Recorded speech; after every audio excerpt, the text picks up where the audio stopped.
ఆంధ్రప్రదేశ్లో ఒక రకంగా మనం చూస్తే కూటమి ప్రభుత్వం జగన్మోహన్ రెడ్డిని ఆంధ్రప్రదేశ్ ప్రజలందరూ కూడా ఒక నిజమైన నాయకుడిగా ఎలాగా ఉండగలరు. సో కాబట్టి జగన్మోహన్ రెడ్డి గతంలో ఎంత చేశాడో, ప్రజలకు ఎంత సంక్షేమ పథకాలు చేశారో దానికి ఆపోజిట్గా పాలన అయితే నడుస్తున్నట్టు కనిపిస్తుంది డెఫినెట్గా వచ్చేసి.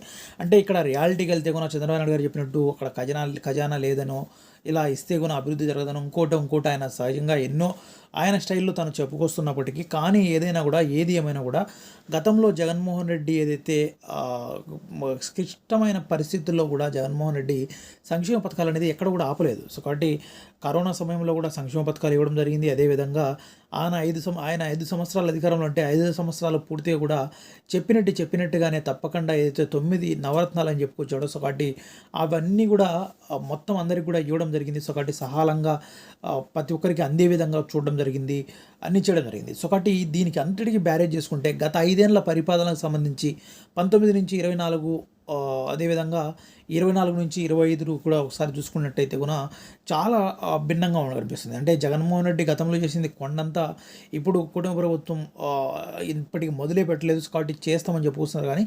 కానీ దీనివల్ల అయితే జగన్మోహన్ రెడ్డి ఇమేజ్ అనేది ప్రజల్లో చాలా పెద్ద ఎత్తున బలపడుతుంది. ఇంకా జగన్మోహన్ రెడ్డి అనే వ్యక్తి రాజకీయాలలో ఒక శక్తి అనేదిగా కనిపిస్తున్నట్టు చాలా క్లియర్గా కనిపిస్తుంది. ఎందుకంటే జగన్మోహన్ రెడ్డి గారు ఎక్కడికి వెళ్ళినా కూడా జగనాలు వస్తున్న తీరు, తను ఆదరిస్తున్న తీరు చూస్తుంటే మరోసారి జగన్మోహన్ రెడ్డి రావాలి అన్నట్టుగానే వినిపిస్తున్నట్టు కనిపిస్తుంది.